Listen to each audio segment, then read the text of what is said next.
it's me, Gabby Dunn. Do you like my shirt? Do you like my hair? Thanks. Bad with Money Season 9 is here. Episode 1 is out. It is about negotiating, which is a topic you guys have asked me for over and over again. How to negotiate a raise, how to negotiate when you're first getting hired. Our guest this week is Amy Gallo, co-host of the Women at Work podcast, who is an expert on workplace dynamics and communication. And then we're also going to talk to my friend Nora McInerney, who is the host of the Terrible Thanks for Asking podcast, all about her embarrassing money stories where she didn't ask for enough money up top, all of her embarrassing negotiating stories. I think, we got to share our mistakes so that you guys know not to make them.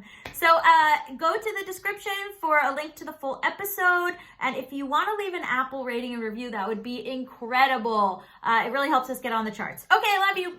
Bye! The last thing I would say you want to walk in with is knowing, for you, what's your baseline? Like, what for you is like, and what they call in the research, like your walk away price or your walk away value. So like if you're going in and you're asking for a raise of $10,000, let's hope you get that, right? But at what point are you going to be like, you know what, this is just not worth it to me for the $2,000 you're going to give, or maybe there's not a walk away in that case. You're like, well, that sucks, I didn't get the raise, but I still love my job or whatever. So know where you're willing to sort of pull the plug at what level of request or what you get or not get. Should you try to ask for more if you're hoping for a $10,000 raise? Should you go in asking for 15? So the research on this is a little bit, there's different research about what they call that anchoring, right? So if you go in and say, in fact, I've seen some interesting research. So you go in and jokingly say, I want a $50,000 raise. Just kidding. I only want 10. Like in their head, they're like, well, at least she didn't ask for $50,000, right? I don't recommend doing that, but it's called anchoring. You do want to anchor high.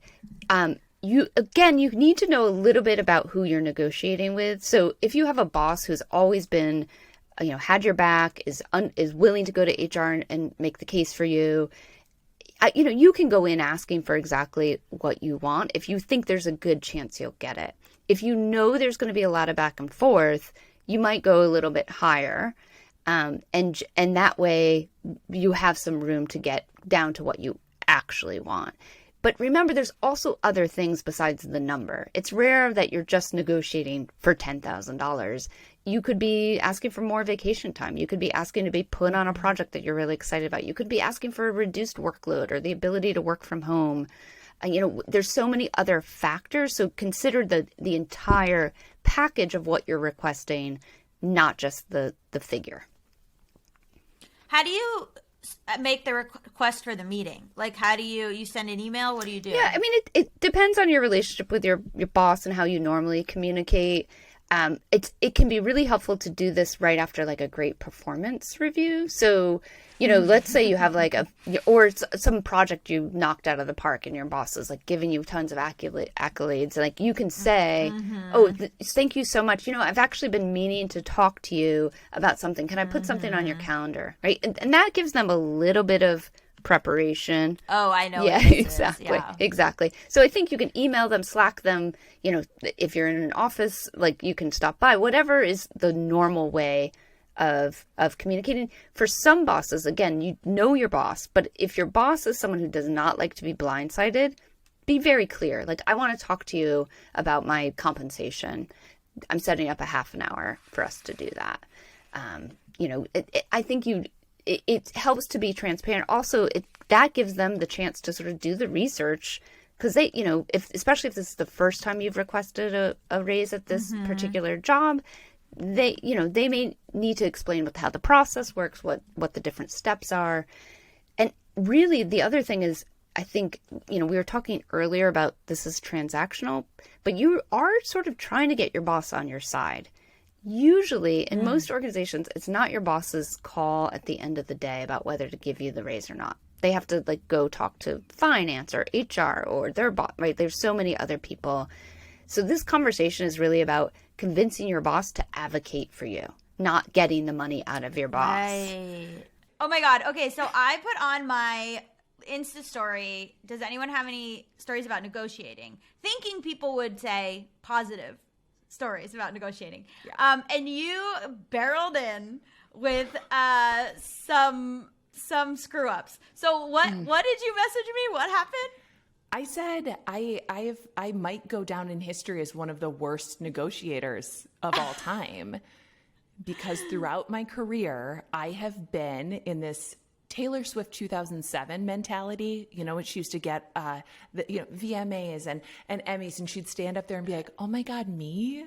Yeah, totally. Like, shocked. That was me anytime I was offered any kind of job.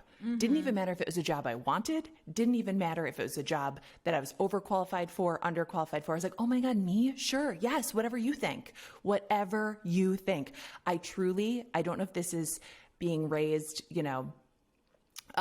raised female. I don't know if this is being raised Midwestern. I don't know if this is being raised Catholic. It is probably a combination of all three, where my mentality for negotiation has been, I don't want to be rude. Yeah. And I don't want to lose the opportunity by asking literally any questions at all. So what was the first example of this? The first example was the first time I went in for a job interview. When you were in your early 20s? In my early 20s, the first real sort of salaried job that I ever got. I showed up. I had found the job on Monster.com. This is the year right now for our younger listeners who were maybe in kindergarten when this happened. The year was 2005. I just graduated from college, and the internet was the hot new place to find a job. So I went on Monster, and it was a job for an advertising agency. However, when I went to the agency, there was no information on their website. Sure. And I thought, interesting, mysterious.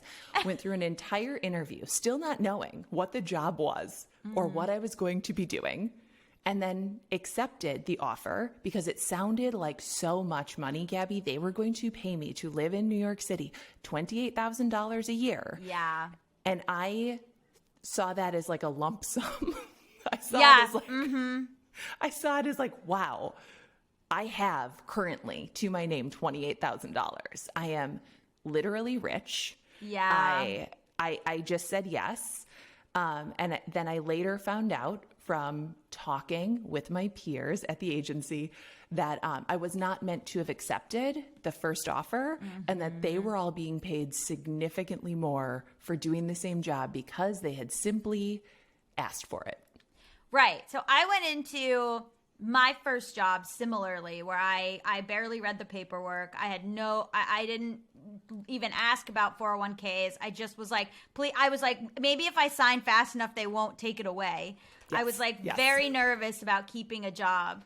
And that was actually kind of worked in my favor in some ways, because I did these jobs, which, by the way, I was not being paid enough to do.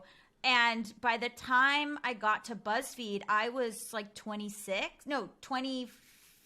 or 24. 25. So everyone else at BuzzFeed was 22. So they had just started, and they were like you, not asking for anything, didn't want to know about benefits, were very scared to ask for raises. By the time I got to BuzzFeed, I'd been fired 4 times. I was so the vibe was so different, where my colleagues were younger than me, and so they were very scared. And I felt like a jaded elder statesman, where I was just like, ask for whatever you want. Who gives a shit? What are they going to do? Fire me? Join the club.